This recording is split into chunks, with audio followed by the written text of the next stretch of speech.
Tere õhtust, auväärne publik siin Vabas Akadeemias ja teispool arvutiekraane. Mul on rõõm tervitada teid siis 4. järjekordse loenguga miniloengusarjast Eesti kirjanduse kadunud kodu, mida on siis plaanis pidada 6 loengut ja seni on plaanid ilusti ka pidanud.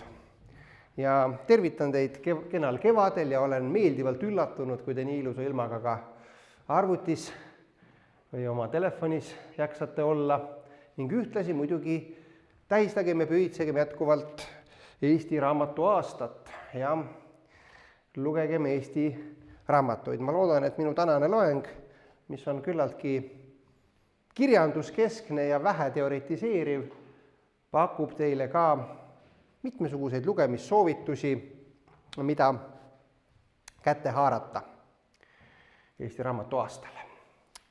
Aga asume tasapisi asja kallale. Siin on siis meie loengusarja plaan ja oleme jõudnud 4. loenguni, mis on punaseks tehtud. Ja varasemaid loenguid ma meenutavalt refereerima täna ei hakka, aga nad kõik on ilusti YouTube'is olemas, et kui tundub, kui on mingi lünk jäänud ja tundub, et midagi tahaksite ette kuulata, eriti 2 esimest loengut olid rohkem teoretiseerivad, siis see võimalus on. Ja minu arvates ei ole ju meil probleeme olnud, et me oleme siin ka muusikat kuulanud ja YouTube'is ei ole, on kõik ilusti üleval minu arvates. Niimoodi, et täna on siis ebaõdus koju tulek teemaks. Ja muidugi see teema ei ole nüüd, nagu kogu see sari tegelikult ei ole uute mõtete põhine, vaid pigem läbi uuritud ja juba vaata, et unustusse kippuvate mõtete taaselustamine, siis olen näidanud iga loengu algul ka teatud nimekirja tekstidest, artiklitest, mis on sellel teemal, mida ma olen sellel teemal avaldanud. Ja kui eelmine loeng, mäletate, oli küllaltki selline kompilatiivne, et meil oli 3 erineva artikli mõtted niimoodi kokku nopitud ja kokku topitud ja läks ka veel, mäletate, natukene üle klassikalise loengu aja meil see olemine, siis tänane loeng on siis kontsentreeritud tegelikult ilmunud kirjandust meenutades ühe artikli põhjal on plaanis seda pidada aastast 2018 keeles ja kirjanduses, aga see artikkel, nagu praegu teemad hakkavad meil arenema, see artikkel oli ka küllaltki noppeline oma tõlgendusmaterjali poolt, nii et tänasel loengul on meil võimalik siis võib-olla vaadelda ka tekstinäiteid, mida näiteks artiklis sai ainult niimoodi nimetada, kuna ju ikka mahupiirid alati kummitasid ja nii edasi oli probleemiks. Niisiis, ja nagu järgmise sammuna on viisakas tava olnud tutvustada ka loengu plaani. Te teate, mida on ette oodata ja seda siis üritame järgida ja teil on kergem jälgida. Teeme väikse sissejuhatuse, siis õige pisut sellist teoreetilist mõisteavamuslikku juttu ning seejärel lähemegi siis juba teooria põhjal paneme kokku ebaõdusa kirjanduse või ebaõdusaid tundeid tekitava kirjandusloome niisuguse retsepti, tüüpskeemi võiks isegi öelda, ning siis liigume juba näidete analüüsi poole, mille kohta siis näete, on siin veel 4. ja 5. osa niimoodi eraldi eritletud. Ja siis väiksed seletusvõimalused ja ka väiksed näited lõpetuseks, kuidas kirjanikud on sellest kojutuleku ebaõdususest väljapääse leidnud või selliseid kõrvale hiilimise strateegiaid. Ja selle kõige käigus, ma arvan, saabki meie aeg otsa ja loeng ka. Nii, mida on plaanis siis mulle öelda sissetulekuks? Tähendab, kojutulek on niisugune hästi, kuidas võib öelda, emotsionaalne teema, kirjanduses, kunstis või isegi ütleme kirjasõnas, ma olen niimoodi sõnastanud, noh, kas me piiblit ju, eks ole, päris kirjanduseks võib-olla nimetada oleks natukene vähe öeldud, eks ole, eriti päris paljude inimeste jaoks maailmas on midagi palju enamat. Aga no teame ju, et eesti keelegi olemas ja mul õige pisut on plaanis ka taustajuttu või võrdlevat juttu teha Homerose Odusseiast täna. Odusseia on ju terve eepos Homerose ekslemisest koduteel ja koju jõudmisest. Piiblis, eks ole, mõistujutt kadunud poja tagasitulekust ja peretülist, mis sellega seoses tekkis, eks ole.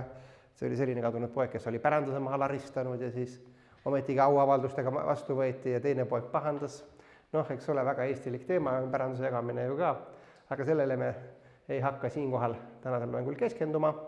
Vaat on üks Hölderlini hästi kuulus eleegia koju tulek Heimkunft, mida Heidegger on omakorda terve loengu vältel tõlgendanud, aga paraku ma küll otsisin ja sirvisin, aga seda eesti keeldes tõlgitud valimikus ei ole, nii et siis meil ta ka ei lähe pikema vaatluse alla siin loengul. Ja no muidugi Kalevipoja lõpumotiiv, Kalevi kojutuleku lubadus või ootus, eks ole,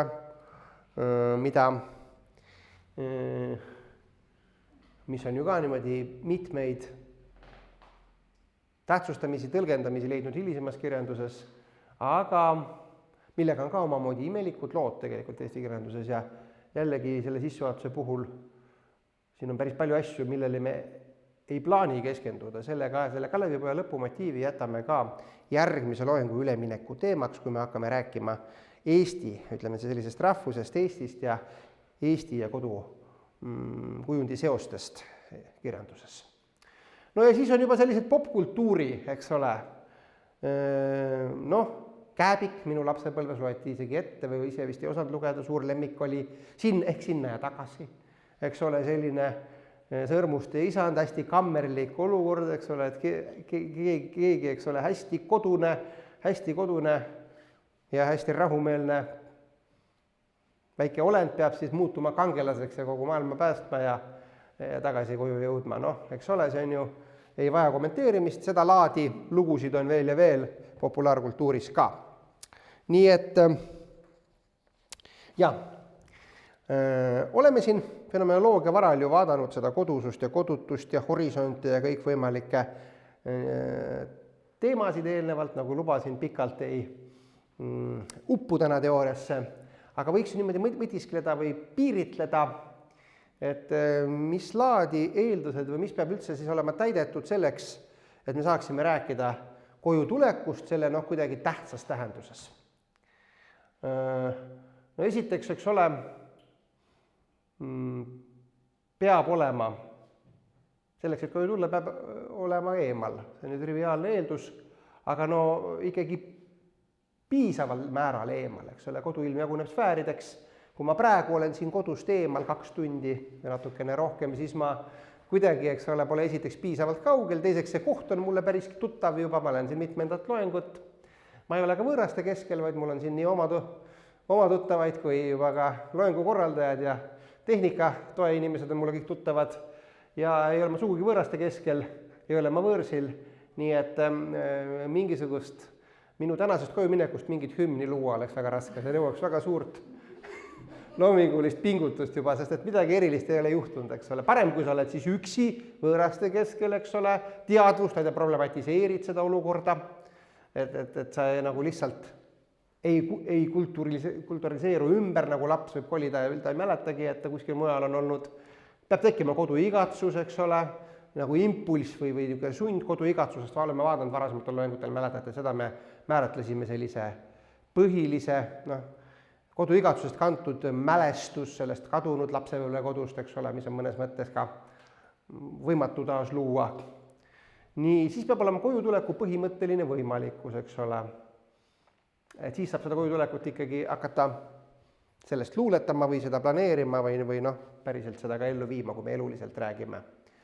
Näiteks kindlasti tuleb meil täna palju juttu pagulaskirjandusest, see oligi ju puhttehniliselt, eks ole, kojutuleku põhimõtteline võimatus pikki aastakümneid, et need inimesed, kes olid kodust eemal, neil ei olnud nagu mingisugust realistlikku võimalust tagasi kolida.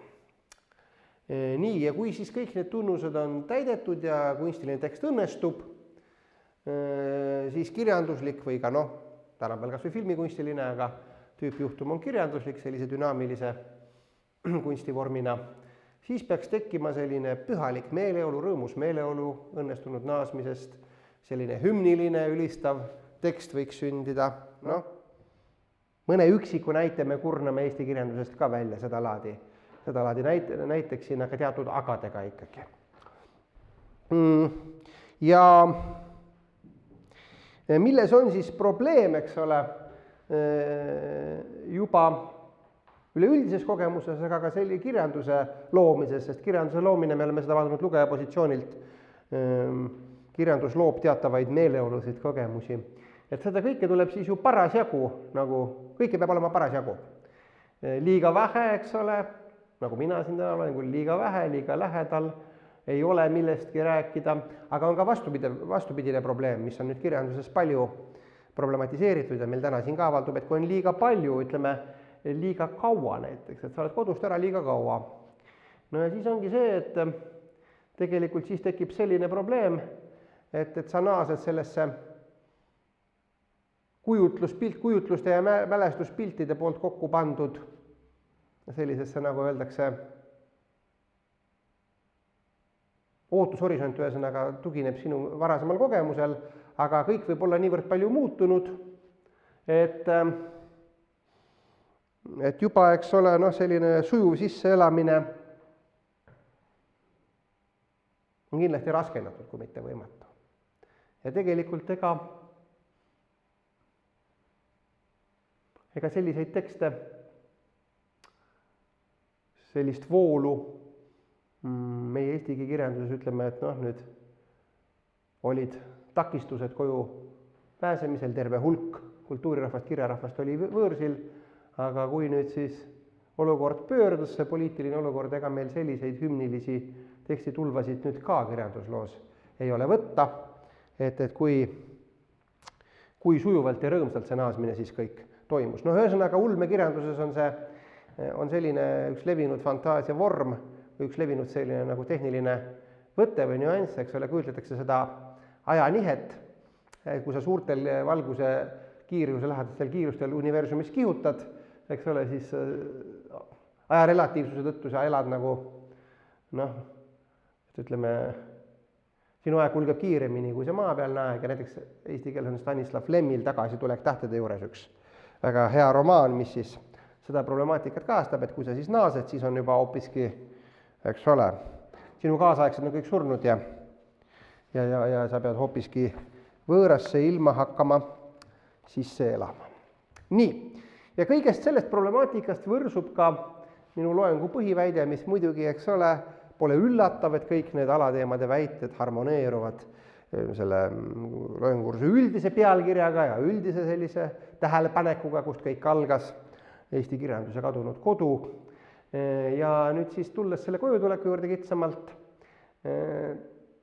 võib üldistada juba etteruttavalt, et need kojutulekud Eesti kirjanduses, kui neid hakata niimoodi, see ei ole ka mingisugune nagu kohustuslik tüüpmotiiv, et seda kõikidelt autoritelt nüüd sellise teksti leiab. Vaat ma olen üldistamiseks kirjandus, kuidas öelda, selline eruditsioon tunnen endast puudujääki, et oleks suuremad erudiite kõrvale vajada, aga mulle tundub, et nii palju, kui ma siin üle nüüd lehitsesin, oli ju püha ka meil vahepeal, sai veel natuke raamatuid lehitseda kodus. Et võiks öelda, et kogu selle kodutemaatikaga on niimoodi ja kojutulekuga muuhulgas ka, et 19. sajandi kirjanduses tundub sellest uusromantistlikust mõjust, milles ka Eesti kirjandus võrsub, on see küllaltki peaaegu kohustuslik või levinud motiiv. 19. sajandi kirjandus, mis oma vormilt ju veel kandub ka 20. sajandi algusse, meil siin näiteks Ernst Enno, kellest juttu tuleb õige pea ka, et kui te vaatate, tal on siin kohe luulekogu kadunud kodu ja nii edasi, Karl-Eduard Söödil luulekogu kodu nimeline ja et siin, kui sisukorda sirvite, siis võib leida antud motiivi kohta palju tekste. Aga 20. sajandil kirjanduse sellise nagu moderniseerumise või euroopastumise programmi käigus, näiteks arbujatel on ju seda temaatikat juba kaunis vähe, siis mingil, eks ole, mingis kultuurisituatsioonis, nagu me ütlesime, kui tekib paguluskirjandus ja Eestis selline, võiks öelda siis, etnosümbolistlik pool, siis see teema jällegi nagu taaselustub, aga meie praeguses moodsas kirjanduses mõned näited ka leiame jällegi ikkagi vähem. Aga niivõrd, mis me siin tekstimaterjali kokku kuhjame ja üritame tõlgendada, on siis see koju tulek peamiselt ebaõdus. Kuidagi nagu, eks ole, tõrkuv, mitte sugugi selline hümniline ja pidulik, nagu ootus võiks olla. On mõningad sellised, no vaat, küsimus oli ka, eks ole, et mis on nagu parasjagu doseeritud kodus teeval viibimine. Parasjagu doseeritud teeval viibimine võiks olla ju selline, et ütleme, märgatav ajavahemik, ikkagi ütleme mõned aastad, ja kindlasti dramaatikat ja draamat lisab, kui see on mingisugune paratamatus. No mitte lihtsalt, eks ole, et sa ei läinud ümber maailma reisile, mis kindlasti ka reisimine muide ongi üks selline kodususe taastekitamise mootor, eks ole, siis sul nagu on pärast kodus ka huvitavam. Aga et on mingi dramaatika või mingi traagika, mis sind kodust eemale rebib ja siis tagasi tulla võiks olla eriti tore. Ja üks selline asi muidugi on ju, eks ole, teine maailmasõda meie kultuuriloos, mis ju on ka, eks ole, kirjanikke palju inspireerinud. Ja tõepoolest ma ei hakanud siin nüüd slaide niimoodi täitma sellise kraamiga. On üks temaatiline plokk tekste, kus kojutulek on optimistlik ja tuleviku lootusi täis, aga see on muidugi, kõik need tekstid ja luuletused on peaaegu ühesugused. Ma pean siis silmas 1944. aastal Tagala kirjanikud, eks ole, Barbarus ja Minni Nurme ja kes nad seal kõik luuletavad umbes sellises stiilis, et see küll varieerub, kes kuhu jõuab, et kes jõuab isatallu, et kes jõuab sinna, kus on linnamaja maha põlenud, aga igal juhul on see selline sotsialistlik optimism ja rõõm sellest tööst, otsustuskindlus sellest tööst, mida siis hakatakse kohe nüüd ülesehitamiseks tegema. Et kokkuvõtteks ma siin leidsin, Manivald Kesamaa on selle kokku võtnud oma luuletuses, jah, ma pealkirja ei ütle, sest et lõppu ütleb ka bändi, et see käib siis umbes niimoodi, et ümber pöörd üle vasaku õla ja kodude poole marss. Sellises stiilis. Aga muidu on see asi niimoodi nagu palju keerulisem. Ja me võiksimegi nüüd sõnastada meie käsitluse, võiks öelda, moto. Käsitluse moto siis on siis, nagu öeldud juba Ernst Ennol, eks ole, üks koduteemat meie nii-öelda esimese järgu, kõrgjärgu luuletajatest kõige rohkem läbi kirjutanud autor. Ja samas 1909. aasta luulekogus, kui mu vaatamine nüüd ei petnud, on siis need mõlemad luuletused. Koduigatsus on hästi tuntud luuletus, eks ole, ka viisistatud, nüüd õitvad kodus valged ristikheinad, tuul mängib lillelõhnaga mu ümber, salalaulvad vaiksed leinad. Et see on siis, eks ole, selline nostalgiline eemal viibimise tundepildikene. Jah, kuigi näete, kojukutset kanda minu meele juba ka on siia sisse kirjutatud. Jah, igal juhul, eks ole, see on eemal viibimine. Aga nüüd koju jõudes me oleme luuletuse lõppu varasematel loengutel ka juba tsiteerinud. Siin niimoodi nagu motona näed. Koju jõudes on siis niimoodi, no näete, kesksuveööd, eks ole, ööpikud ja kõik ilusad viljaväljad, niisugused troobid, mis on ju vägagi omased, eks ole, sellisele, et kõik nagu on väga niisugustes kõrgetes epiteediregistrites ja emotsionaalsetes toonides, aga lõpp, luuletuse nagu kulminatsioon või püent, näete, on siis, eks ole, natukene imelik, võiks öelda. Kui peita tahaks kodus ülle palge, kui õnnist muinasjuttu korrata ja seisan vait, ei meelde tärka alge, ma nagu koormast pean algama. ja jah, seda Enno motiivi ristikeinadest me kordame, vaatame, kuidas on hilisemad luuletajad seda veel korranud ja läbi elanud, et see on sellepärast kõrvale ka toodud. Aga nagu öeldud, et näete siin siis igal juhul juba pealkiri, esimesed salmid loovad meile sellise ootushorisondi, et see peaks olema üks ilus, üks rõõmus luuletus, noh, koju jõudmise rõõmust. Aga ootushorisont luhtub ja kuidagi hoopiski mingi, mitte sugugi, eks ole, selgepiiriline lõpuni selgusetu paine või koorem hoopiski käib siis kaasas koju jõudmisega. Ja sellist painet ja koormat siis võikski minu arvates või noh, mitte võikski, vaid on päris adekvaatne kirjeldada ja kajastada ühe sellise mõistega, mille nimi on siis ebaõdus, tähendab, kuidas nüüd öelda, see on selline tehnitsistlik ja kohmakas tõlge, aga nagu ikka, see on siis saksa unheimliche, noh, inglise keeles uncanny, nagu ikka sellised kaalukad sõnad on suures osas või võib-olla isegi lõpuni või isegi suures osas tõlkimatud. Ja see niisugune bukvalistlik või tehniline tõlge, mis pole minu välja mõeldud või mis on juba meil ka käibel, annab, nagu me peagi siin näeme, annab siis selle kogemuse mõtte nagu täpselt edasi, sellepärast ma seda kasutan, kuigi niimoodi nagu kirjanduslikus tekstis seda kasutada tegelikult ei sobiks nii kohmakat mõistet. Nii, ja mis on see ebaõdus, õige pea me vaatame siis, lähme ka kõige kuulsama teoreetilise käsitluse juurde, aga niimoodi vabalt hakates kirjeldama, see on siis teatav meeleolu. Teatav meeleolu, emotsionaalne horisont, eks ole, mitte mingi konkreetne tunne, konkreetne aisting ega konkreetselt määratletav tunne mingil konkreetsel põhjusel, vaid selline teatav ja mitte sugugi positiivne meeleolu seisund. Mis selles meeleolus siis on, nagu peagi näeme? Tuttavus ja võõrus läbisegi, et ütleme, ta ei ole mingi täiesti uus kogemus võiks olla kuidagi hirmutav. Seal on midagi tuttavlikku, aga ka midagi võõrast.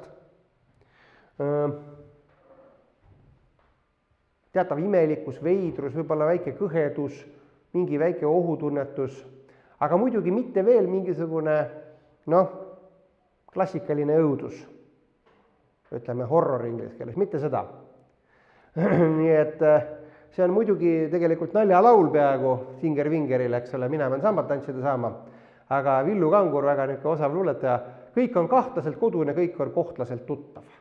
Eks ole, selle laulus ka nagu võiks olla selle ebaõdusa niisugune eestikeelne kirjeldus. Ja see kogemus on minu arust väga hea teoreetiline tugipunkt, hüppelaud kojutulekute mõtestamiseks Eesti kirjanduses, aga võib-olla siis kirjanduses laiemalt, kui meie üldistused lendu tõusevad. Nii et jah, tegelikult laiemalt kunstiski ma olen väga suur,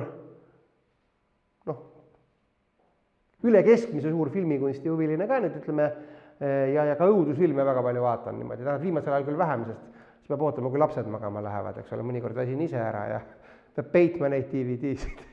Aga ühesõnaga, ega õudusfilmid on ju küllalt igavad siis, kui nad käima lähevad, eks ole, mingisugused, kas on seal mingid zombid või vaimud või mingisugused sarimõrvarid, seal karjuvad ja rauskavad ja see on juba nagu niisugused igavad kohad.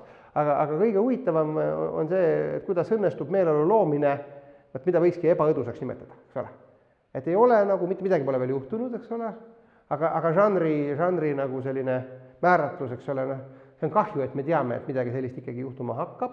Kõige paremad ongi ju sellised filmid, kus on ebaõdune miljöö ja midagi suurt üldse nagu ei juhtugi. Minu lemmikfilm ongi ju Tarkovski Stalker, see on seda sorti, õudusfilmiks oleks teda nagu minu arust palju nimetada.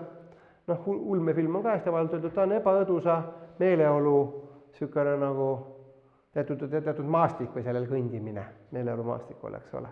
Mitte midagi sisuliselt ei juhtu filmis, eks ole, Strugatskite raamat on palju seiklusrikkam kui see filmilahendus. Nii, selline meeleolu siis meid hakkab kandma. Jah, ja ma siin sellisesse terminoloogilis-filosoofilisse norimisse nüüd ei lähe, aga näiteks on ka teisi tõlke variante sellest unheimlikest. Ülo Mattius on tõlkinud oma Heideggeri tõlgetes on siis pelutav, eks ole, noh. See on ka natukene muidugi kunstlikult tehtud, sest et pelutav ikkagi tavakeeles viitab juba nagu rõhutab seda hirmu külge ja mis see nagu näete, saksa keele tundjad, eks ole, saavad juba aru, unheimliche, see on, eks ole, negatiivne ei liida, heimliche, haim, eks ole, või siis kodu, heimatland, kodumaa ja siis on veel heimat saksa keeles, eks ole, eesti keeles jällegi täiesti tõlkimatu. Heimat on, eks ole, midagi, mitte lihtsalt see kodu, mitte kodumaa, vaid, eks ole, nagu selline ja kui nüüd see pelutav, et mis meil siis see negatiivse eesliite ärajätmisel oleks, Mattius ütlebki, et on pelg. Et pelg on nagu kodu, eks ole, et sa oled pelus kuskil, aga see on nagu selline väga harva esinev pruuk, vähemalt tänapäeva eesti keeles. Asso Krulliga olen rääkinud, tema ütles, et unheimlich võiks tõlkida imelik. Aga teised muidugi jällegi asjad ka siin, et imelik oli Tootsi koolivend ja see on liiga vähe öeldud nagu. Nii et siis selle nagu keelelise kimbatuse oleme selles keelelises situatsioonis ka natuke ebaõdusad selle tõlkevastega, mis päris eesti keele pärane ei ole. Nii, ühesõnaga sobib eesti kirjanduse kojutulekute kirjeldamiseks ja nagu me juba Enno puhul vaatasime, koormast pean algama, siin on nüüd üks luuletus meenutuseks, mida me teisel ülevaatlikul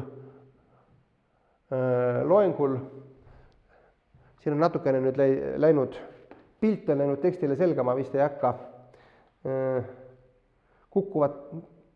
aastaid lugevat kukkumist on siin pildi taga, jah. Seda me pikemalt tõlgendasime, aga lasime näitlejal ette lugeda. Aga see oleks nüüd siis, kui niimoodi võiks öelda, kui ma niimoodi julgeks üldistada, õnneks pagulaskirjanduse asjatundjad siin Janika Kroonbergi eesotsas ei ole kohal, et mind hakata pikalt kritiseerima hiljem. See võiks olla siis nüüd selline aastast 46 juba paradigmaatiline või nagu tüüp vorm, kuidas, eks ole, kojutulekut pagulaskirjanduses tohib kajastada. Et võiks öelda, et nagu näeme, eks ole, soov koju liikuda, eks ole, nii, aga see, justkui hakkaksimegi liikuma, eks ole, tuul undab ja näete, rohtunud rajal sammud mind rahutult viivad, miks ta millegipärast rahutult, magab kuunine lind, kodune maja, kes seal siis võiks olla, kas sama tuttavalt eit ootab meid avatud uksel ja juba, eks ole, ei ole selles kinnus kartlikult astun, nii, kägu vaikinud. Ja koduaknast irvitab vastu võõra virine nägu. Ütleme, näete, et siin siis nagu selline nagu pidulik efekt on hävitatud, ta on, eks ole, tõrkuma löödud ja on mingisugune selline, et seda ma nimetaksin siis ebaõdusaks situatsiooniks. Et siit, eks ole, võiks hakata siis edasi luuletama või edasi arendama, et verine ja kes ja mis ja mida. Et ühesõnaga pagulaskirjanduses, nii palju kui ma, luule puhul ma olen saanud nagu teatud ülevaate siin endale aastatega luua, aga ka proosat nii palju, kui olen lugenud, võikski öelda, et see on paradigmaatiline nagu ettekirjutus või nagu eeskuju, rõõmus kojutulek on võimatu või see on keelatud, eks ole, kuigi seda võiks ju fantaseerida, aga see ei ole ju niimoodi. Selliseid nagu pagulasteosed ei ole, kuidas nagu kõik, eks ole, kuidagi läheb heaks äkitselt ja jõuame koju. Aga selles viisis, kuidas seda keelatud, kuid siiski niivõrd oodatud või niivõrd nagu seda sündmust, mida nii väga igatsetakse, kuidas seda siis võib kajastada, siin mõned autorid rohkem, teised vähem, aga täitsa õpiku näitena võiks soovitada sirvida siin Bernard Kangro Kojukutsev hääl, tema kogutud luuletusi, mul pidin raamatukogus isegi käima, mul teda endal ei olegi veel, aga varsti hangin. Et siin on, võiks sellest teemast kohe, selle koju tulekust võiks eraldi luulekogu kokku panna, valikkogu. Et siin on väga palju leidlikke viise ja kõik neist ei olegi nagu selle ebaõdususe tõrke kaudu. Võib ka, üks levinud viis on see lihtsalt, et kirjeldame koju tulekut ja kõik nagu muutub hästi ilusaks, aga siis siis on unenägu, eks ole. Et ärkame sellesse, igal juhul peab olema mingisugune püent, mis seda nagu seda rõõmsat meeleolu nihestab. No, et siin võite sisu korrast ka vaadata, kuidas Bernard Kangro on, mõni näide tuleb meil loengu käigus siin ka veel jutuks Kangrolt ka. Jah, Lepik ise muide on seda vähe, on seda nüüd vähe ekspluateerinud, tal on mõned luuletused selline, ühte vaatame loengu lõpupoole veel seda koju tulekut kui sellist. Nii, ja nüüd siis jah, paar näidet oleme teinud, vaatame siis, mida on siis öelnud klassik, mitte klassikud, vaid siin kohal üldsegi mitte oma tõlgendustes ma ei plaani hakata kalduma psühhoanalüüsi, muuhulgas ka seetõttu, et ma seda traditsiooni tunnen liiga vähe või nõrgalt, aga igal juhul minu arvates väga hästi kokkuvõttev ja klassikaline, no kuidas seda öelda nüüd, essee, pikk artikkel, kuskil niimoodi 30 lehekülge. Sigmund Freudi ebaõdus, das Unheimliche, näete, 1919 ilmunud siis psühhoanalüüsi ajakirjas algselt. Eesti keeles seda kahjuks ei ole, inglise, saksa keeles täitsa kättesaadav. Ja see on väga tähelepanuväärne essee minu arvates, mitmel põhjusel ta võtab siin paljuski analüüsib ka saksa keelelisi tähendusvariante, aga väga palju on ka, ta on tegelikult nagu esteetiline essee, ta väga palju nagu panustab kunstile. Aga muidugi kontekst, et siin juba tegelikult, ta muidugi ei ole esimene, kes selle üle teoretiseerib, kui me siin näeme ka, ta kasutab juba Schellingi definitsiooni, natukene on teised ka teoretiseerinud ja üks Janš aastal 1906 ka psühhiaatri ajakirjas juba etteruttavalt, keda ta ka refereerib natukene, nii et natukene enne seda ka on juba räägitud. Nii, Schellingi definitsiooni järgi see ebaõdus on nimetus kõige kohta, mis peaks jääma saladuseks ja varjule, kuid on tulnud ilmsiks. Et mingi saladus, eks ole, ei püsi varjul, vaid tuleb ilmsiks painab. Ühesõnaga, see on ju kirjanduses ka. Kas või kuritöö ja karistus, eks ole, Dostojevskil, või et ütleme nagu ei saa varjule jääda, vaid ikkagi teatud sellised sunnid, kompulsioonid tulevad. Ja Freud just rõhutab siin ka kordumise aspektile. Millegi mitte sugugi võõra või mitte sugugi teise enneolematu, vaid millegi ahistava, millegi kogemuse kordumine, nii et see kordumine ise võib muutuda ahistavaks. See ei peagi iseenesest olema üldse mitte midagi väga hirmsat ja kuigi siin Freudi käsitluses muidugi nüüd need piirid on natukene libisevad, kui me tahaksime seda õudust ja ebaõudusust lahus hoida. Aga Freudi enda eluline näide on see, et ta ekslev jalutab linnas ja paneb tähele, et jõuab samale tänavanurgale. Ja siis, kui paneb tähele, mõtleb, et ma olen jalutanud nagu täitsa niimoodi vabalt justkui jõuan samale tänavanurgale, juba 3. korda, vaat siis hakkabki ebaõudus, eks ole. Ja metsas me võime seda, enne kui inimene saab aru, et ta on eksinud, eks ole, lähed nagu kodu poole, see on väga tüüpiline motiiv ju, eks ole, ma arvan, nii kirjanduses kui ka elus, et seal, eks ole, jalad ei käi sul ühe pikkus, ei käi seda sirgjoont mööda, et lähed nagu, eks ole, kodu poole, aga siis avastad, et sa oled juba jälle selle sama kivi juures, nukitsa mehes ka ju, eks ole. Niimoodi võib veel rohkem.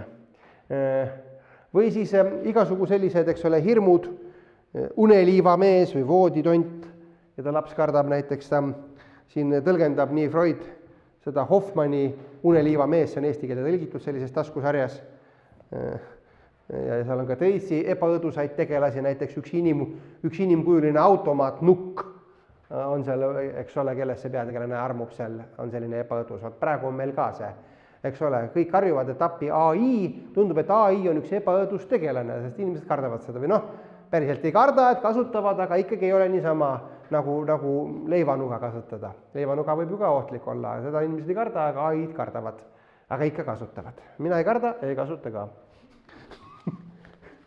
Aga küll ma kunagi hakkan. ega ma siis ei pääse.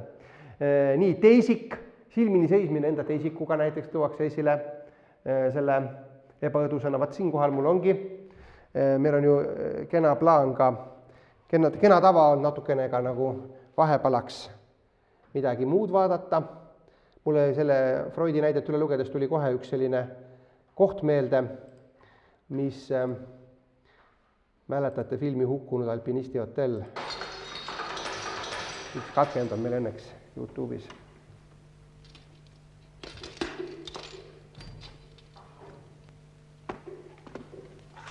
Kuulge hinkus, mul on teist kõrini. Miks te valetate, et teid võeti kinni kell 10, kui teid nähti koridoris pärast 10? Selles see asi ongi. Inspektor, mind nähti koridoris ja ka mina nägin mind. Ja mina sidusin mind kinni. Mind.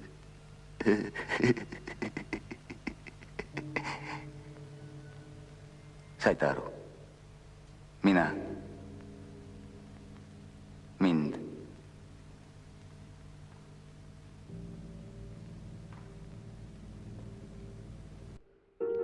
Täitsa umbes kõhukinnisuse tõttu. Nii, läksime reklaamilainele sujuvalt. Ma pean vaatama, mis... Näete, saingi õige klahvi meelde jäetud. Nii, teisikud, kummituslik maja. No, tähendab jällegi, eks ole, kes on seda õudusfilme näiteks vaadanud, siis mingi kummituslik maja, ütleme, jah, kas iseenda, sa sageli muidugi mingi selline maja, ütleme, et sa lähed sinna võib-olla üürid seda mõneks ajaks või ostsid uue maja, kolid nagu ja siis see kolimisprotsess ei õnnestu, sest hakkavad kummitused ka ja igasugu hullemad asjad hakkavad tööle. Hullus või epilepsia, eks ole, mingid erivõimetega isikud, ta mõtleb midagi sellist nõiduslikku, šamanistlikku, vaikus, pimedus, kõik sellised markerid, muidugi, mis siis, nagu kohe näeme, peagi kirjanduses ka ilma teevad, ebaõduses kirjanduses. Ja Freud annab ka seletusi, ta pikalt, ta seal mingisuguseid raviplaane nagu ei määra aga muidugi psühhanalüütikuna tema seletab see ebaõdusaid tundeid, et mingid lapseeas allasurudud kompleksid naasvad või ka vanade primitiivsete uskumuste niisugused jäljed, animistliku ajastu jäljed, eks ole, taaselustuvad, mis on ununenud meil. Nii, ja mis on huvitav, ta kasutab sõna tihtung just nimelt, mitte et kirjandus, vaid isegi teeb luule. Ta ütleb, et luule pakub ebaõdususe tekitamiseks rohkem võimalusi kui see elu ise. Elus endas on harva meil neid väga selliseid hea-vuu juhtumeid vähe, aga et luule kaudu, ja ma ütleksin ka, ma nõustuksin Freudiga, et luule isegi paremini kui proosa, sest et ta peab olema fragmentaarne, et luuletuse sa võid kuistiliselt kergema vaevaga ükskõik millisel hetkel pooleli jätta või nagu lõpetada. Eks ole, mingi lühiproosa puhul võib see olla ka lihtsam.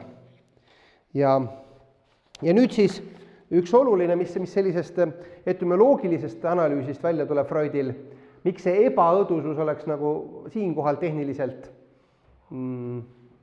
seda aspekti võimaldavalt edasi andev vaste. Vaat see Heimlich, õdus ütleme või kodune, eks ole, tähendab saksa keeles ka salajast. Heimlich, et mingid Heimliche asjad, ütleme, et sul suletud uste taga päevavalgust kartvad asjad, eks ole, toimuvad. Et nad on selles mõttes mitte lihtsalt privaatsed, vaid isegi juba sellised, et et võib-olla valgust kartvad asjad.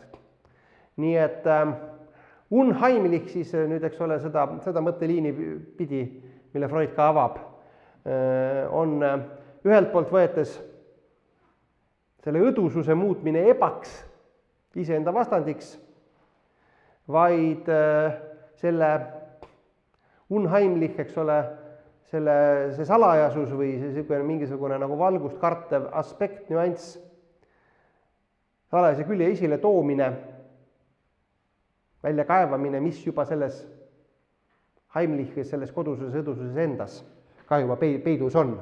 potentsiaalsusena. Noh, siit, eks ole, muidugi ma ei hakka neid teid käima, aga siit ju psühhanalüüsid arenevad edasi ju Jacques Lacani puhul ju need teatava negatiivsuse või negatiivse inimloomuse, negatiivse subjekti niisugused teoreetilised kontseptid.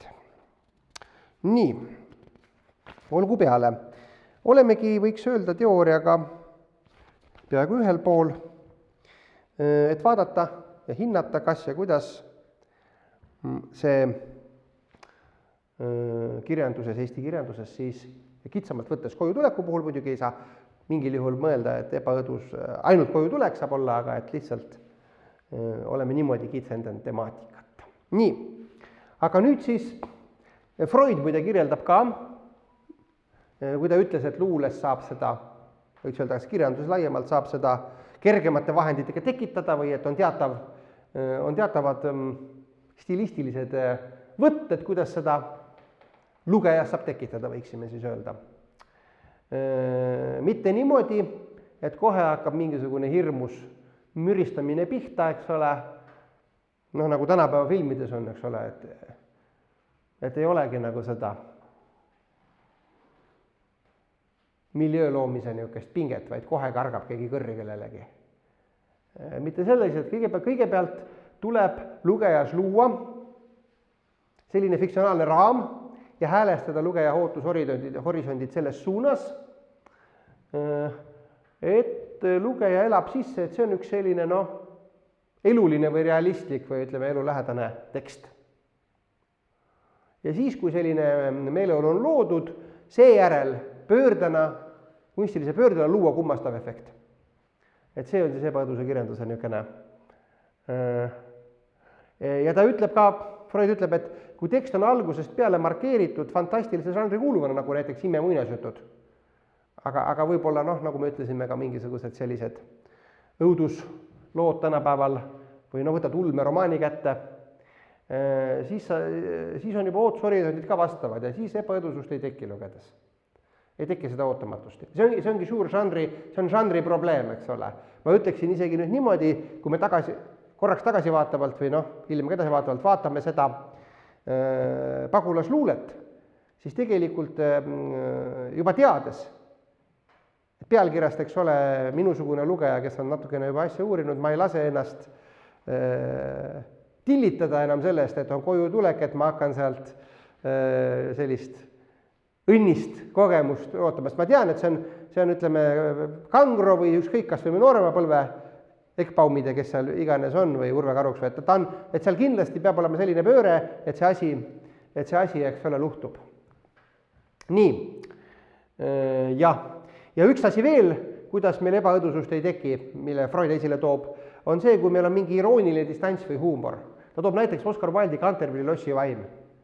Eks ole, mäletad, humoorikas lugu, film oli ka selline, et see vaim seal üritas kummitada, aga need džentelmenidest joodikud ei teinud väljagi, eks ole, seal kuidagi, keegi vähetan üks mustvalge film oli, et võttis selle pea selge, pani kõrvale ja kallas seal edasi oma konjakit või veini. Nii et, näiteks Albert Kivikase Kodukäija on ka selline nagu näide minu arvates, kus see Freudi tõdemus kehtib, et siin on tegelikult ju selline motiiv ja siin ongi selliseid ikkagi nagu iseenesest eraldi loetuna teksti piirkondi või peatükke, kus on selline ebaõdus, fantastiline, unenäoline seiklemine teatud ruumides. Ütleme, hingetöö on läbinisti ebaõõdusteos, eks ole, kuigi mitte kojutulek. Aga miks ta ei teki, sellepärast et see Kivikase romaan, see on tegelikult selline nagu propagandistliku või sellise ideelise dominandiga, et siin toimub üks kohtuprotsess peategelase üle, kus siis kommunistid peavad tema üle, Ahasveeruse üle kusjuures, eks ole. Enne Mihkelsoni on siis Kivikasel ka Ahaveerus, peavad tema üle kohut ja siis tema muudkui õigustab ennast ja nagu seda eestimeelsust ja seda on palju rohkem ja tegelikult see siis annab nagu üldise raami ja värvi, et see on poliitiline pamflett. Ja need kohad, mis seal vahelduvad, nad ei saa nagu niimoodi esile tungida. Aga seda raamatut võib-olla laiem publik ei teagi, aga ma loodan, et Kiviräha rehepapp on laiemalt tuntud, tähendab, on ikka naiivne lootja. et on tuntud ja vaata, Kiviräha rehepapp on ju ka humoorikas teos, mida ei saa kuidagi niimoodi ebaõdusalt lugeda, sellepärast kui sa vähegi kirjandust tunned, ta hakkab juba sellega pihta, kuidas parafraseeritakse seda mõisa vägivalda, eks ole, et oi-oi, mis nüüd oli, aga sellepärast oli, et see mingisugune ablas teener käis seepi söömas mõisasahvris või asemel, eks ole, ja siis rehepapp pidi teda ravima. Et ühesõnaga, see on niisugune nagu humoorikas dominant, aga kui me nüüd võrdleme filmiga Rehepapp, öelge see Rainer Sarnet, eks ole. Sarneti rehepapp on viinud selle hoopis teisesse kuisilisse registrisse ja see on ebaõudusfilm. Kuigi seal ka need naljakohad käivad ka läbi natukene seal. Armupiruka loomine on, eks ole, meeldejäävam nendest ma ei hakka seda kirjeldama, kes pole lugenud, saab veel lugeda, aga nii et selles mõttes see on kunstniku valida. Ja nüüd on küsimus siis, et kuidas on teos üles ehitatud. Kas ta siis piirdub selle ebaõdusa miljööga või liigub edasi õuduskirjanduse registrisse. Me näeme siin Eesti kirjanduse näidetel, näeme ka, et on mõlemaid variante. Aga enne edasi liikumist ma tahan muidugi niisuguse vaherepliigi veel ka teha, et nüüd ei tasuks nagu seda asja nii rangelt mõista, nagu ma siin teooriat juba niimoodi arglikult ja vähesel määral olen katsunud mängu tuua. Siin ei ole binaarse opositsiooniga tegemist, et meil on nagu kaks süžeed, et meil on mingi hümniline koju jõudmine, mida siis eesti kirjanduses napib ja siis kõik muu on ebaõdus. Tähendab,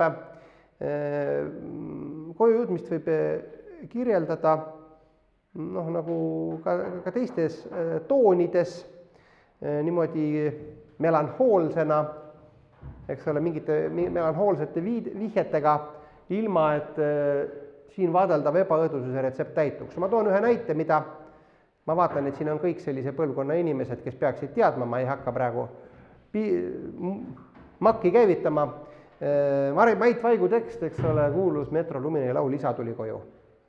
Eks ole, väga melanhoolne laul, aga seal midagi niisugust ei ole, nagu me hakkame vaatlema. Eks ole, seal vihjatakse, et lapsed magavad ja ema võib-olla on surnud, sest tema sall on aias ja niisugune nagu kurbargine pildikene. Nii et kindlasti on kirjanduses muudki, kui me täna jutuks jõuame tuua ja eesti kirjanduses ka. Aga nüüd siis, nagu plaanis oli, hakkame vaatlema teksti näiteid ja kõigepealt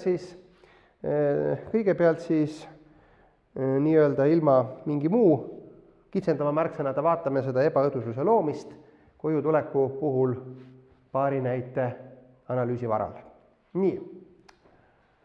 Vot siin ongi Alexander Schumanni üks ilma pealkirjata luuletus, mida ma artiklis analüüsida ei jõudnudki mahupiiridel. Ja nagu me näeme siin, Ernst Enno jällegi, tema ütleb antimoto, nüüd õitvad kodus valged ja ristik heinad, Ernst Enno on jällegi kaasas sellega. Tähendab, see luuletus on pikem, see on meil 3.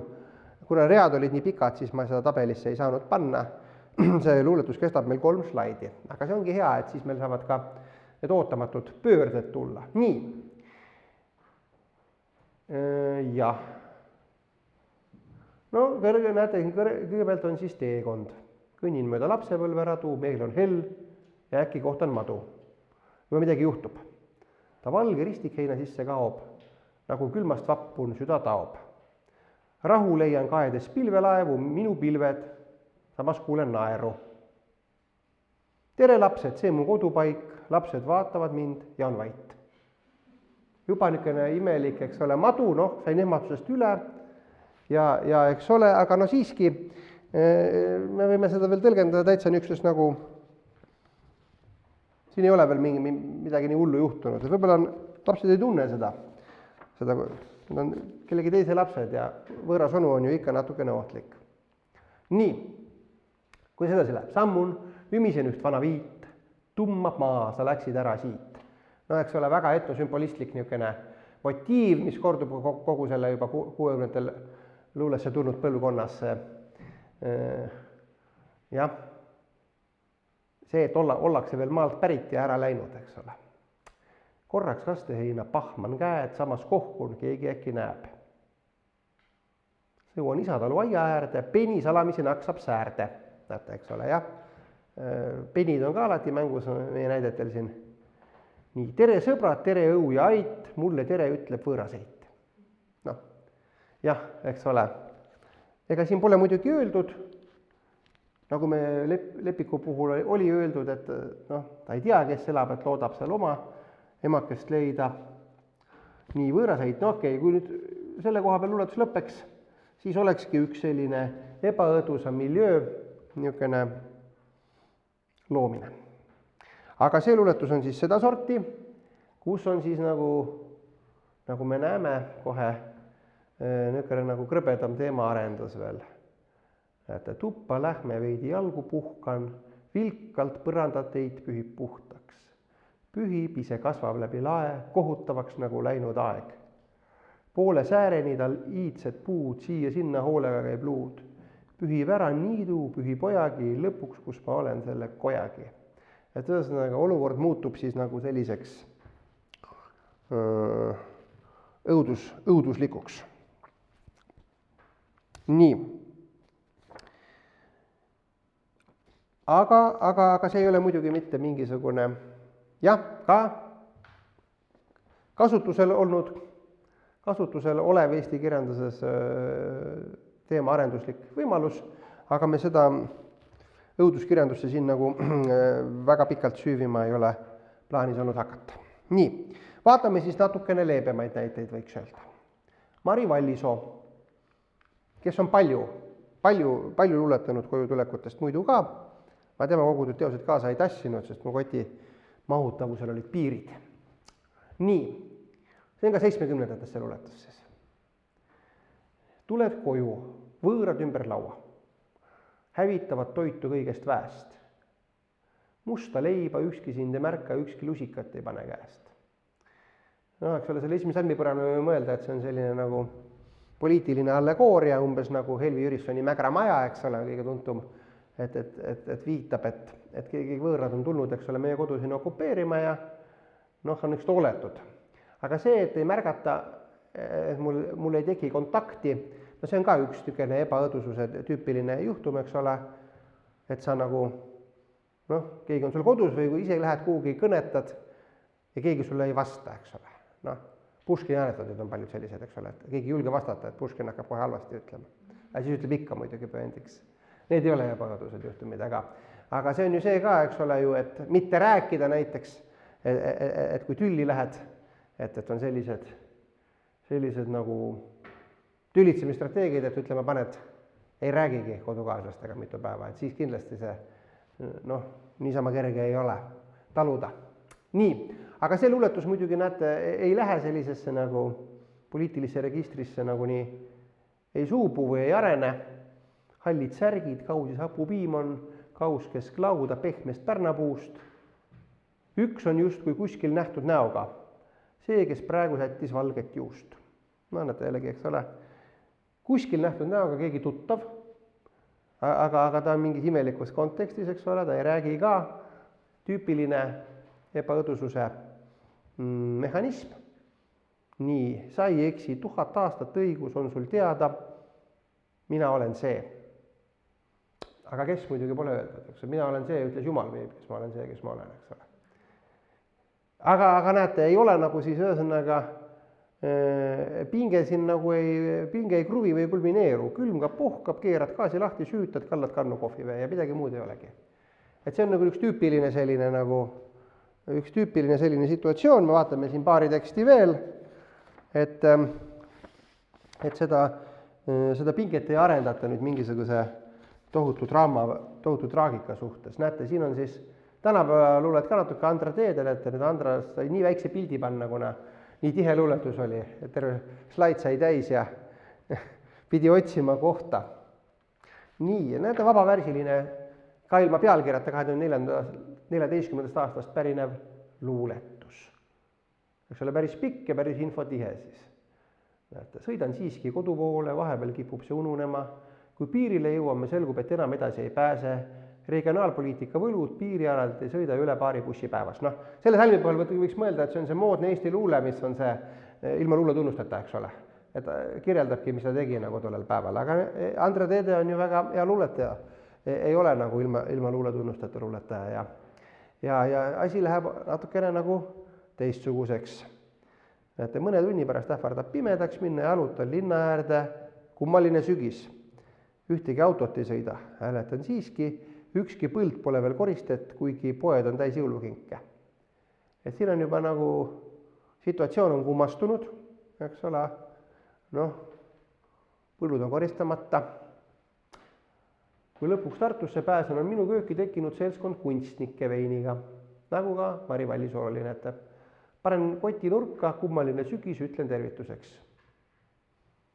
Keegi ei vasta, kontrollin end peegli ees, võib-olla ei ole jõudnudki koju kõigist maailma paikadest, juhusest, hetkedest, kuhu kunagi jõuda, see üks kord kõigist koju jõudmistest. Minu segadust ei märka keegi, akna taga ohkab vana vaher, taeva poole ja hakkab pungi ajama. Et ühesõnaga, mis siin siis nüüd toimub, kes on siis kummitus, kes kodukäija, aastaajaline režiim on muutunud, juba punguvad puud, see kõik on, eks ole, see kõik ei ole luuletuses öeldud, et see on loodud lihtsalt selline väga kummaline miljöö, kui me nüüd luuletuse lõppu jõuame. Nii, ja muidugi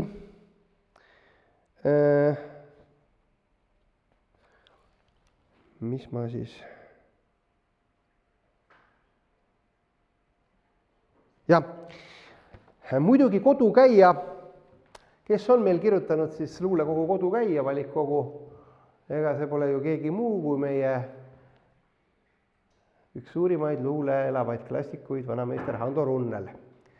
Aga ma vaatasin, ega see kodukäija kogu seal sellist nagu ebaõdusat materjali ei olegi sugugi nii palju. Ja Runnel ei ole üldse seda ebaõdusa koju tuleku motiivi väga palju küllastanud. See on üks tekst, mille ma kindlasti nüüd leidsin, mille ma olengi siis artiklis oma näidiseks võtnud. Näete, lähed kodust või tuled koju, keegi pääd ei tõsta ei kae. Nõrk, nälginud oled roju, ükski süüa ei paku ei prae. Lähed lebad luine sängis, naine nutuga lahutab meelt, ühe väsinud võililelõhna nopid värava tagant teelt. Kõik need kolm viimast luuletust oli küllaltki sarnased, eks ole, seal on nagu motiiv on selles, et suhtlust ei toimu, eks ole, küsimus on nüüd nagu, see võib viidata, et üks kahest suhtluspoolest on, noh, et siin on nagu mingid eri maailmad kokku põrkunud, võib-olla keegi on surnud, luine oled, naine millegi pärast nutab, aga kõik on, eks ole, sellisel nagu, kõik on sellisel ikkagi lõpuni arendamata kujul, ja ei ole mingisugust dramaatilist lõpplahendust, vaid pigem pinge niisugune nagu hajutamine. Kohvivesi või lille noppimine. Nii.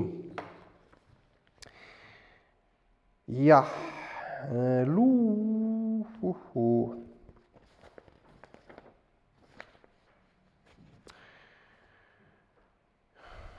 luulest siis võib-olla praeguseks aitab. Teeme väikse vahele põike proosasse ja kui kodukäija motiiv sai juba esile toodud, siis vaatame mõningat nii-öelda ebaõdusa kodukäimise teksti näidet ja alustame Friedebert Tuglasega ja siinkohal ma saangi ju saata tervitusi Tallinnasse, Tuglase ja Underi kirjanduskeskuse kolleegidele, kus ma ju isegi otsapidi töötan, eks ole. Nii, ja siin on siis väga huvitav, kui nüüd seda analüüsi, kui me seda teksti hakkame analüüsima ja soovitan teil seda novelli ka lugeda. Tuglase varased novellid on üldse hästi niisuguse huvitavas registris. Siis Kuldne Rõngas on kirjutatud 1916, aga Freudi essee 1919, et mitte mingisugust teoreetilist kasutusele võttu või spikerdamist siin olla ei saa. Pigem see on siis, eks ole, see kunst kui elu ette käiv peegel, mis võiks meil siis, eks ole, võiksime Freudi essee ja selle Tuglase novelli täitsa niimoodi ühtede kaante vahel avaldada, nagu teooria ja praktika rubriigis. Nii, see Kuldne rõngas ei ole väga pikk novell, on ikka klassikalise pikkusega, aga mitte väga lühike ka, 25 lehekülge kuskil, jah. Ja koosneb 3 osast. Ja on täiesti, eks ole, loodud sellisel moel, nagu Freud rääkis oma kirjandusteoreetilistes mõtisklustes, et esimene osa on siis täielikult sellises, võiks öelda, realistlikus võtmes. Luuakse realistlik ootus, realistlik fiktsionaalne raam. Jürgens, peategelane Jürgens, eks ole, kirjeldakse, kuidas tema naaseb oma lapsepõlve kodulinna. Vastu tahtmist ei viitsi tulla, aga ema on surnud ootamatult ja seal on maja, et peab vaatama, mis majast saab või maja müügiga tegelema. Ja siin on muidugi mõned niisugused ka juba nüansid, mis novelli lõpuga küllastuvad või nagu tagasi moodustavad tervikliku ringi, aga esialgu, kui lugeda seda esimest osa, siis siin on sellised, jah, mõtles, mis ta veel nagu muidu teeb oma argielus, kui ta siin ära käib ja selline täitsa tavaline. Kuulis vankri põrinat ja tundis ära oma kodulinna, mitte absoluutselt, mitte ebaõduses, vaid täitsa näete niisuguses võtmes, et kõik on endist viisi, seesama jõgi, tänavad, kivimüürid, kõik oli täitsa endist viisi. Nii et täiesti tuttav tulemine. Väiksed ka lapsepõlve, eks ole, väiksed sentimentalismi hetked ja siis on siin selline esimene nagu võpatus või esimene meeleolu, nagu see öelda, niisugune väikene kiil tekitatud meeleolu, et kui ta jõuab oma majja, oma selle emast jäänud majja, et seal on selline hambutu, juba nagu rauk, vana teenijanna, kes siis teda ehmatab, puudutab. Nii, võtab rõivad seljast, et heidaks magama, kirub, et mis ta siia üldse tuli, kõik on niisugune jällegi küllaltki argine, aga siis tal meenub, et oli üks lastetuba, mis eraldati korterist, kuna oli rahapuudus ja et siis mõeldi, et tehakse eraldi üürituba. Nii, ja siis et ta otsib võtmed, et meenutab, et see tuba tapetseeriti kinni. Ma saan aru, et maja selle suurema korteri poolt ei leiab selle võtme ja astub kunagisse lastetuppa. Vaata, kui ta sinna astub, algab novelli teine osa ja siis kohe nagu register muutub nagu täiesti niimoodi tundmatuseni. Satub lapsepõlve maale, kohtub seal õega, satub lapsena lapsepõlve maale, satub tagasi lapsepõlve. Me võiksime kujutada, kui filmi teeksime, et on see maja oli tume ja nagu räämas, aga satub suurde heledusse, nukk ja hakkavad siis lapsena mängima. Kuldne rõngas veereb mööda teed, novelli nimitegelane siis nii-öelda, lapsed jooksevad järgi, jälitavad seda, eksivad ära ja kui ta siis tagasi jõuab, natuke eksleb, jõuab tagasi kodu tänavale, juba jälle täiskasvanuna. Nüüd on nagu, eks ole, meeleolu täiesti muutunud, näete. Kõik on muutunud imelikuks, võikaks, rohi oli pikaks kasvanud, maha pannud ja mädanes paiguti puud, mis hommikul õites olid ju tõunu täis. Eks ole, et ajanihe on toimunud jälle, need langesid aeg-ajalt iseenesest, põrusid lõhki ja mädanesid lopsakas rohus. Kogu aeda täitis pehkinud puu ning kopitanud rohulõhn. Kõik oli nii imelik. Nii et näete, Hasso Kurli tõlge imelik. Võib siin siis ikkagi seda rolli ka täita. Nii, ja eks ole, jõutakse, kui nüüd novell siinkohal lõpeks, siis meil olekski see klassikaline ebaõdusa loomise mehhanism, aga nagu me vaatasime juba nagu Schumanni luuletus, nii ka see Tuglase novell oma kolmandas osas siis suupub või areneb välja selliseks õuduskirjandusele õuduskirjanduse vääriliseks puendiks. No et kuna aeg on nii palju mööda läinud, eks ole, see vana teenijana on surenud, tema mädanev laip on voodis, tekib selline viirastuslik tardumus peategelasel Jürgensil, mingid varjud ja õudolendid vahariidest põrandal ja midagi painab, midagi ta püüdis ta meenutada, midagi, mis teda praegu oli ümbritsenud, mis oli kui lõhn. Eks ole, miski tahab nagu korduda, kordumissund. Ja siis päris pikka aega satub nagu sellisesse mingisse limbosse, võiks öelda. Ei olnud enam vahet öö ega päeva vahel, valgustus püsis ühesugusena, varjud ei muutunud, vihises läbi hämara. Ka seda ilma oli ainult unes näinud. No ühesõnaga ja selline nagu vaevlev, vahepeal käib hulkumas, linna peal jääb sinna majja justkui elama. Aga kogu seda imelikkust siis otsib seda tuba muidugi, lapsepõlve tuba. Ei leia seda enam, kuhu võiks jälle minna. Ja siis siin lõpupoole laheneb see kimbatus nii, et ta leiab tapeedi alt vanad ajalehed ja vanast ajalehest ise enda surmakuulutuse. Aga see oleks siis nüüd klassikaline, eks ole, kuhu võiks punkti panna. Aga Douglase novellis nii ka ei ole.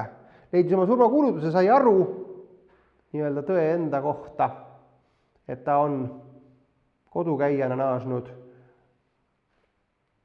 Aga samamoodi jätkab sellist nagu eksistentsi sellises vaheilmas.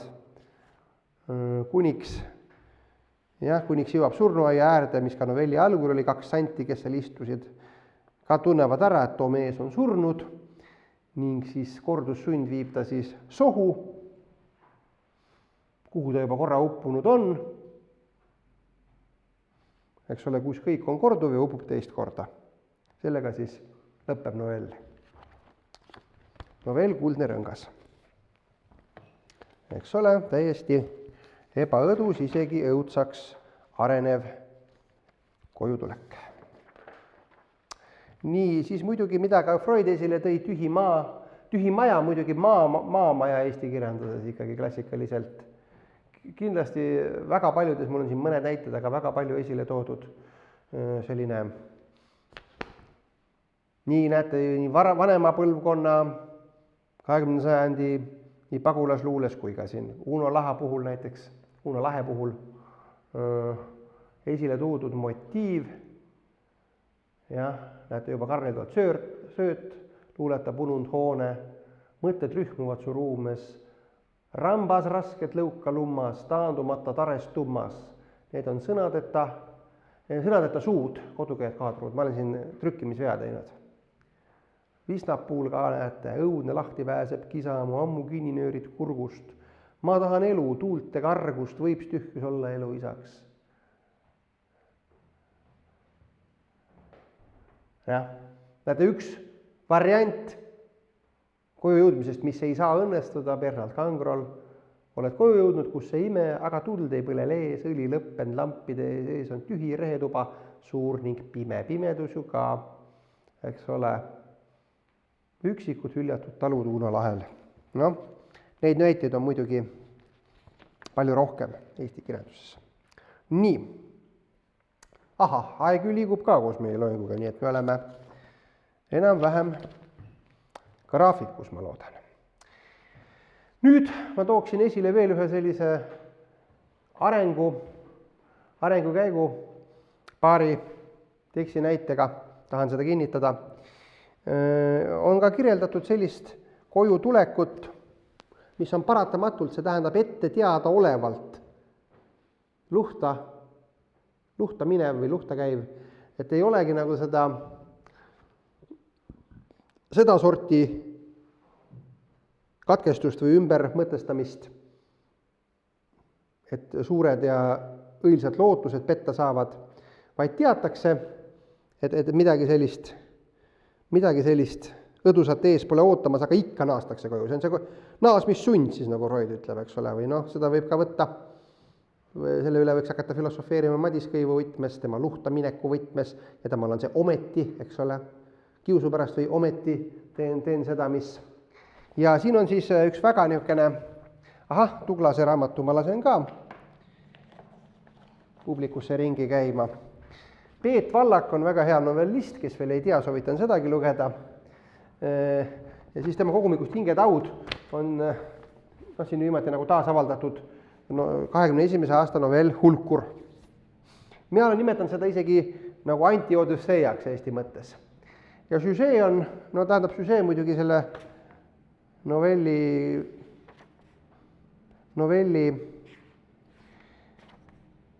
kunstilisi võlusid ei kata, tuleb ikka lugeda stiili ka.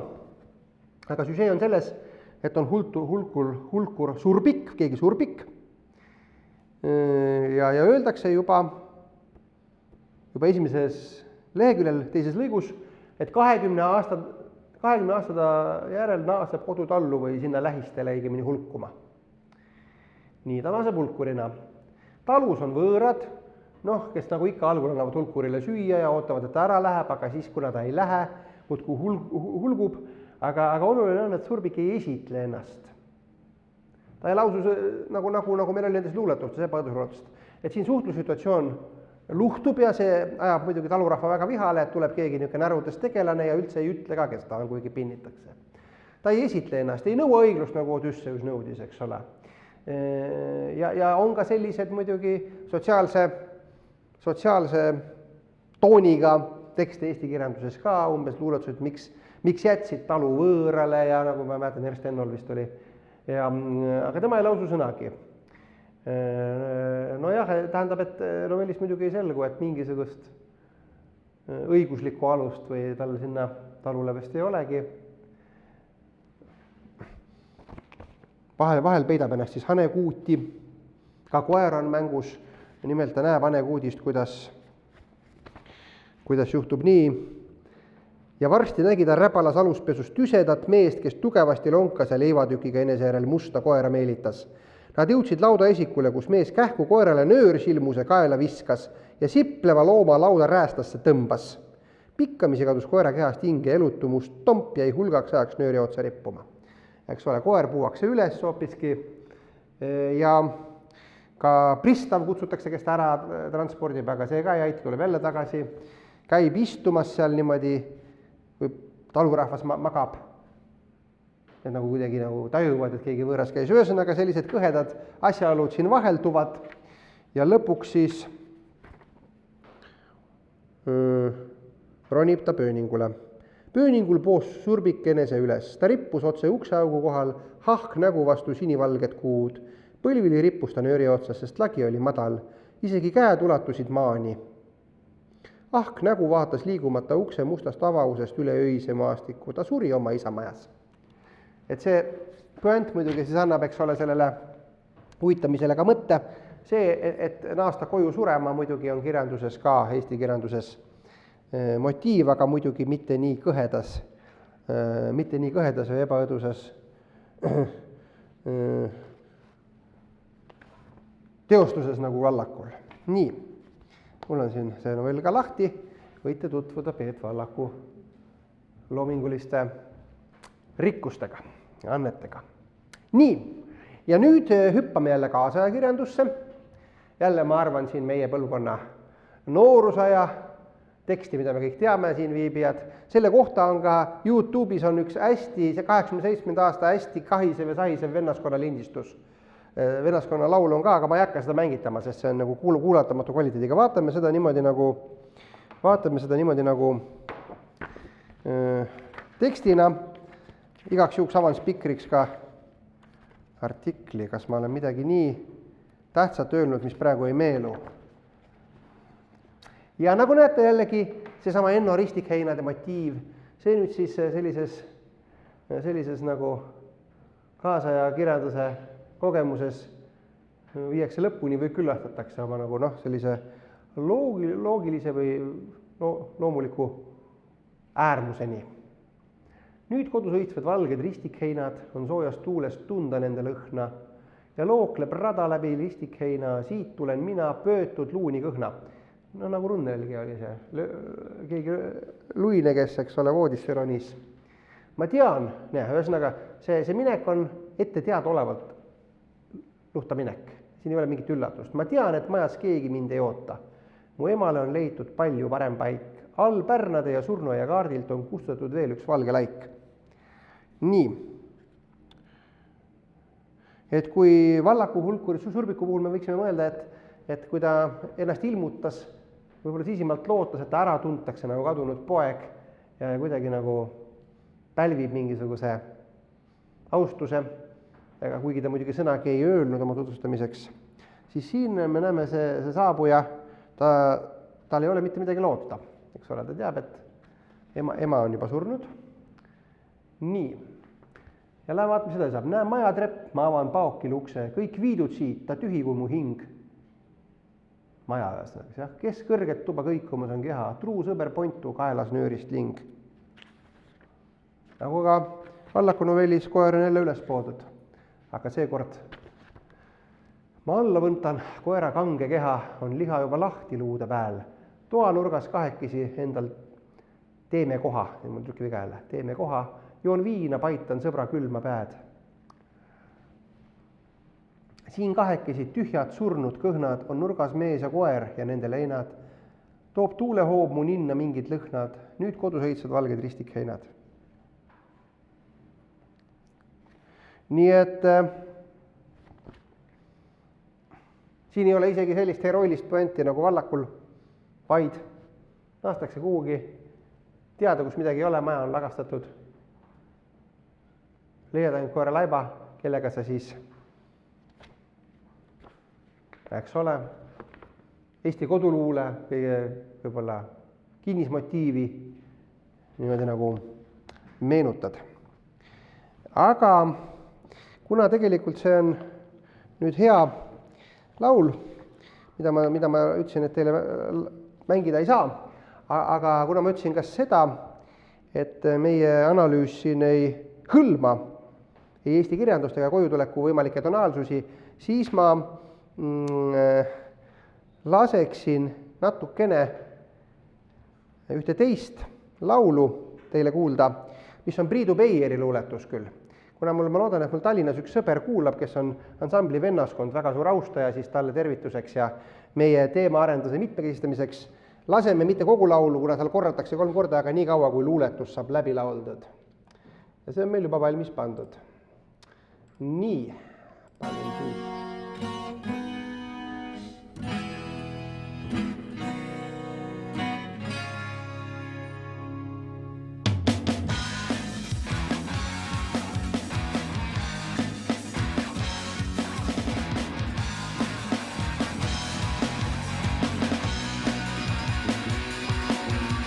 Mina ei koputa tulen, uksed on lahti mu ees. Kovades süütan kõik tuled, alluitunud tubades.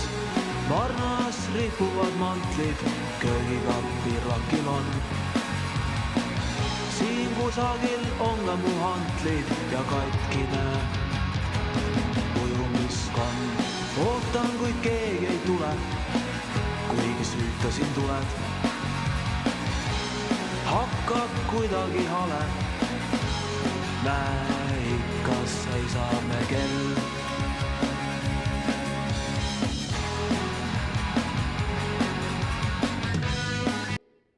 No vaat nüüd sai luuletus läbi ja mitte midagi ebaõdusat minu arvates siin ei olnud, kuigi võib-olla luuletus algas väikse nagu müstifikatsioonina, et keegi üleloomulik olend liigub, aga liikus, eks ole, koju ja lapsepõlve koju, kus keegi ei tulnud ja natukene kurb meel. See on siis Priidu Beier vist 86. aasta luuletus minu arvates.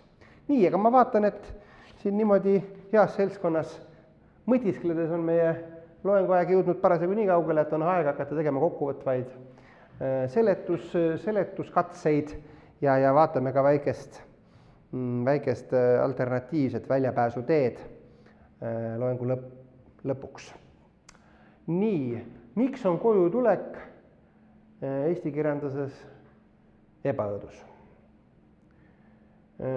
No, kui me hakkame seda seletust katset pihta pagulaskirjanduse otsast, kus on 20. sajandi kirjanduses seda kõige rohkem küllastatud või tähendab, eks neid luuletajaid oli muidugi vähem, aga ikkagi väga märgatavalt külastatud, siis muidugi saab sotsiaaltsentristlikult seletada, milline seletus ei ole kindlasti vale, aga ta ei ole võib-olla ka täielik. Et kodu kui Eesti metafoor, kuhu jõuame järgmisel loengul, koju tulek tähendab, eks ole, kui koju saab tulla, siis nagu Kalevi kojutuleku ootus oli, eks ole, sellisesse Eestisse, mis on vaba, aga kui vaba Eestit ei ole, siis ei saa ka olla ka funktsioneerivat kodu ja kojutulekut. Ma arvan, sama allusioon või sama tõlgendusskeem kehtib ka, ütleme siis selle etnosümbolistlikus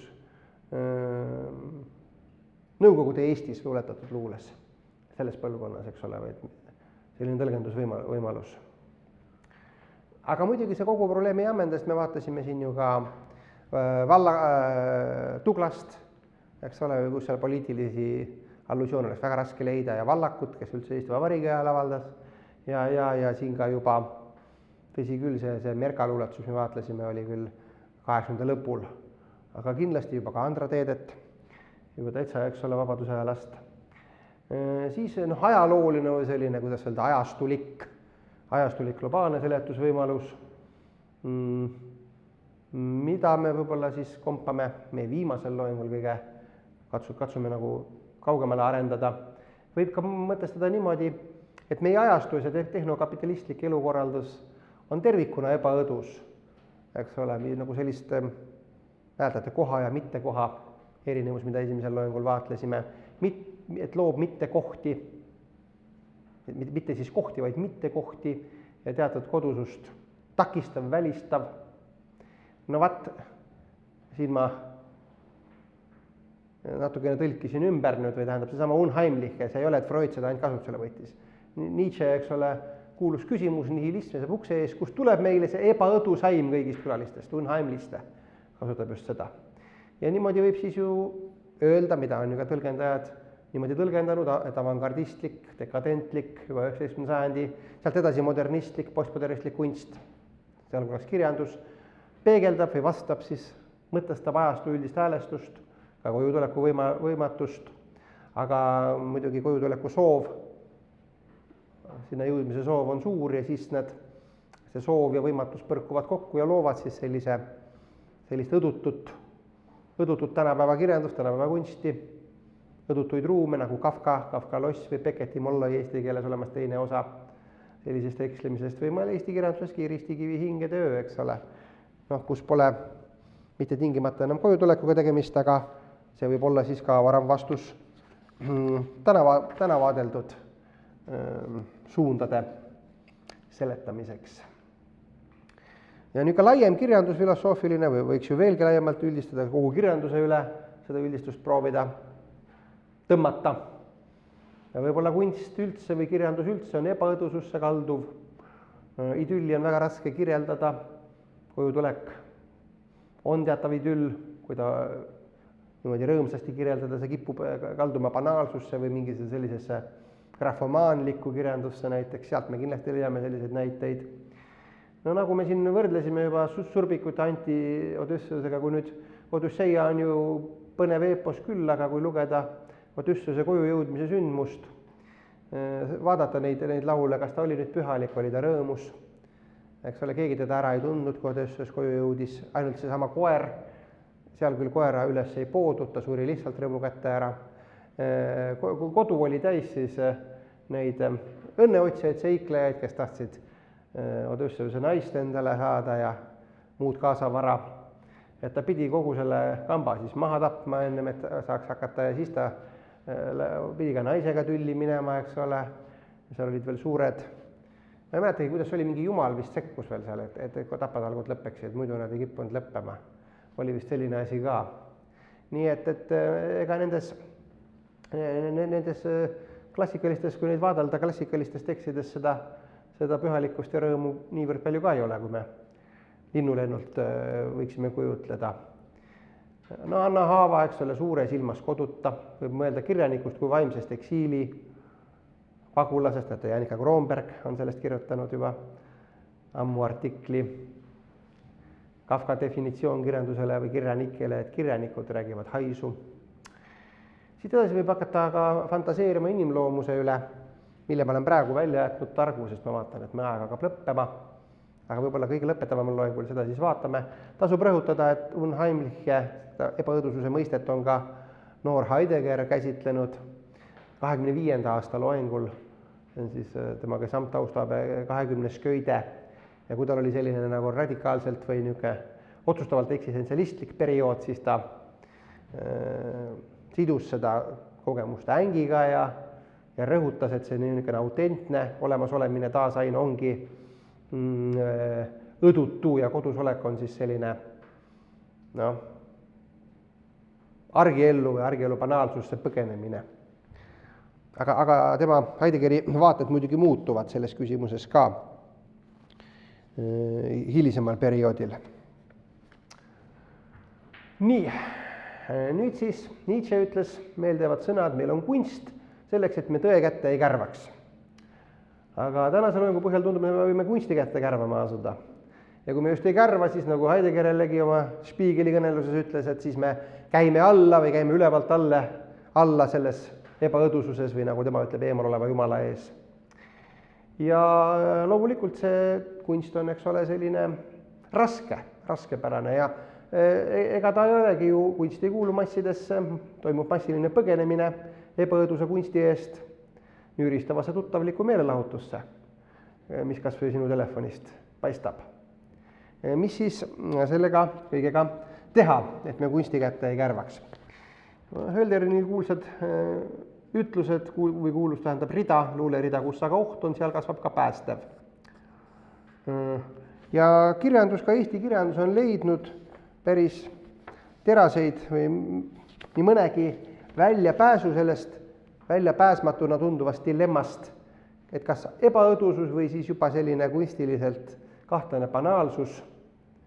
Ja selleks lahenduseks on siis või kujutlusviisiks on, et kirjanduslik tekst võib ju olla üles ehitatud ükskõik kuidas või tähendab, ta võib lõppeda seal, kus autor oluliseks peab, et on võimalik kirjeldada ja kujutleda kojutuleku protsessi.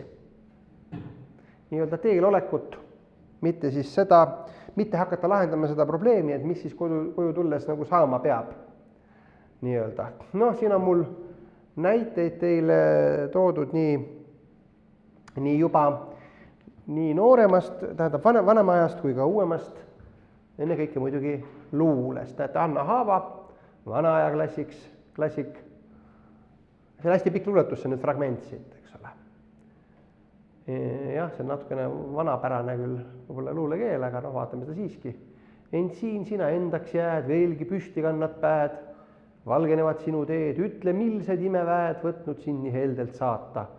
Ning su tiivad kasvavad, lootuslaeva lennutad, ankru taevasse heidad, sina kaugust kõrgust võidad, kuhu küll sa inimsõge, kuhu küll sa nõndas sõidad. Kodu poole kostad sa raugemata, rahuga ja rõõmuga oma suure usuga.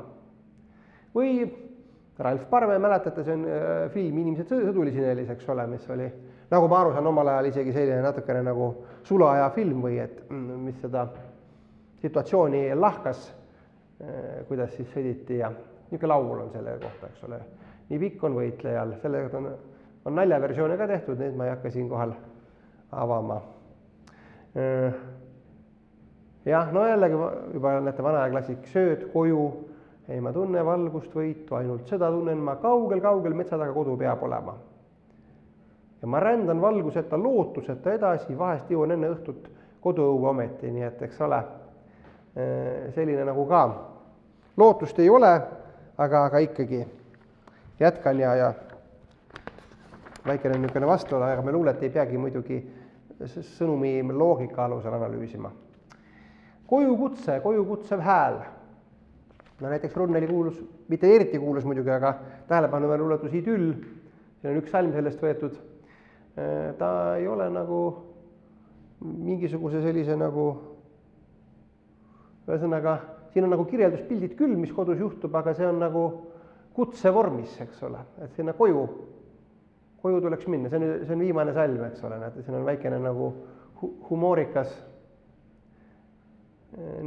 nüanss ka asja juures, koju, eks ole, tuleb minna koju, aga senikaua, kui me sinna läheme, on kõik need ilusad asjad täiesti võimalikud igal juhul ära rikkumata.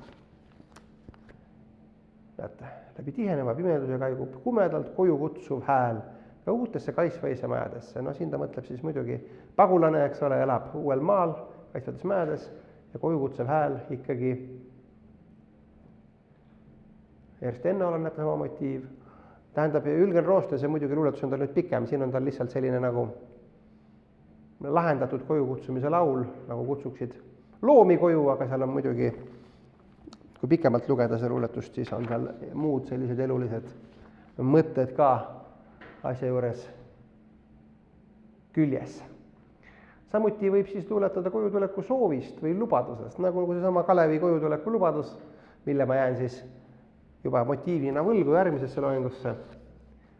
No Under, eks ole, juba Underist alates, Under oli ka põgenik, vanas eas pidi põgenema ju Rootsi. Näete, kord veel tagasi tahaksin leida kodutee, kodumullas, siis magaksin välja kõik silmavee. Ja ongi Under ju nüüd Eestisse, eks ole, maetud ja tema haual ka käiakse. Kui nüüd jõuaks kodupinda, paluks ema see Mats Raat juba noores eas luuletab. Või siin Kalju Lepik, eks ole, siin ma olen toonud terve luuletuse Odüsseia, jälle Odüsseast on juttu olnud.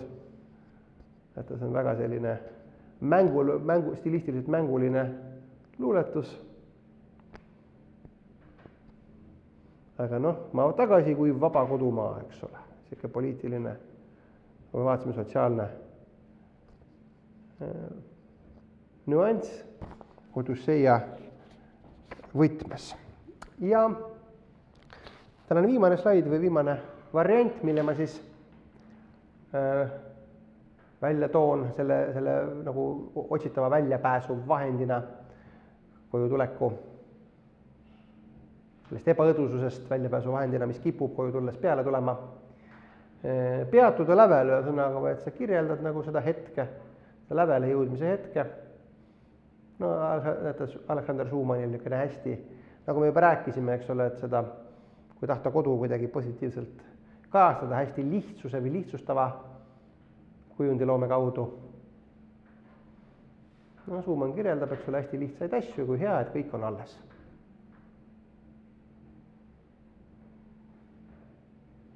Erni hiir,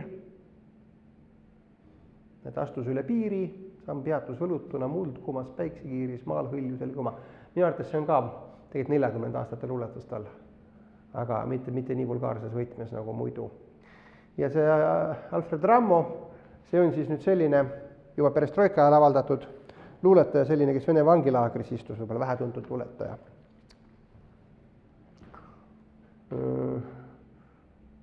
Noh, et see on toimetulek sellega, et ta jõuab tagasi Narva, mis on nii ära lagastatud, et mis siis teha. Näete, nii jäin kodu vahtima, märkamata sadusid, kuidas ajad kadusid, siiamaani vahin seal Paljajalu kalda peal. Eks ole, tardumine, niisugune lävel tardumine, et siis on seda edasisi õudsaid arenguid võimalik mitte kirjeldada või nii-öelda välistada sellest kunstilisest tekstist välja jätta. Nii, mul oli siin muidugi valmistatud veel näiteid, kirjandusnäiteid, aga ma vaatan, et täispikk loeng on juba täis räägitud ja ilusal kevadõhtul ei ole, ma arvan, publiku tähelepanu õige kuritarvitada. Nii et tänan kõiki kuulamast, saame siin viibijatega natuke mõtteid vahetada ja teispool ekraani olijad siis tänu teilegi.